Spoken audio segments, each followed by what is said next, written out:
ಜನರಿಗೆ ಎಷ್ಟೇ ಶಿಕ್ಷಣ ಕೊಟ್ಟರೂ ಕೂಡ ಎಲ್ಲಂದರಲ್ಲಿ ಕಸ ಎಸೆಯುವ ಮನಸ್ಥಿತಿ ಮಾತ್ರ ಕಡಿಮೆಯಾಗಿಲ್ಲ. ಬೆಂಗಳೂರಿನ ಕಸದ ಸಮಸ್ಯೆಗೆ ಪರಿಹಾರ ಕಂಡುಕೊಳ್ಳಲು ಗ್ರೇಟರ್ ಬೆಂಗಳೂರು ಪ್ರಾಧಿಕಾರ ಇದೀಗ ಕಂಡಲ್ಲಿ ಕಸ ಎಸೆಯುವವರಿಗೆ ಭಾರಿ ಪ್ರಮಾಣದ ದಂಡ ವಿಧಿಸಲು ಸಿದ್ಧತೆ ಮಾಡಿದೆ. ಎಲ್ಲಂದರಲ್ಲಿ ಕಸ ಎಸೆಯುವವರಿಗೆ ಮೊದಲ ಬಾರಿಗೆ 500 ರೂಪಾಯಿ ದಂಡ ಬೀಳುತ್ತೆ. ಪದೇ ಪದೇ ಅದೇ ತಪ್ಪು ಮಾಡಿದ್ರೆ 2000 ರೂಪಾಯಿ ತನಕ ದಂಡ ವಸೂಲಿ ಮಾಡಲಿದ್ದಾರೆ. ಪ್ಲಾಸ್ಟಿಕ್ ನಿಷೇಧ ವಿಚಾರದಲ್ಲಿ ಕಟ್ಟುನಿಟ್ಟಿನ ಕ್ರಮ ಕೈಗೊಳ್ಳಲಾಗುತ್ತಿದ್ದು, ಪ್ಲಾಸ್ಟಿಕ್ ಬಳಕೆ ಮಾಡುವವರಿಂದ ಬರೋಬ್ಬರಿ 38 ಲಕ್ಷ ರೂಪಾಯಿ ದಂಡ ಸಂಗ್ರಹಿಸಿದೆ.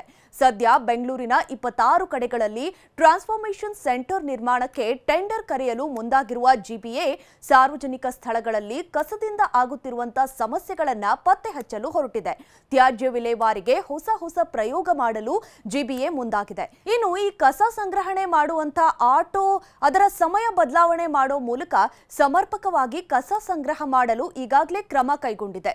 ಸದ್ಯ ಎಲ್ಲಂದರಲ್ಲಿ ಕಸ ಎಸೆಯುವ ಸಮಸ್ಯೆ ಬಗೆಹರಿಸಲು ದಂಡ ವಸೂಲಿ ಅಸ್ತ್ರ ಪ್ರಯೋಗಕ್ಕೆ ಜಿಬಿಎ ಮುಂದಾಗಿದೆ.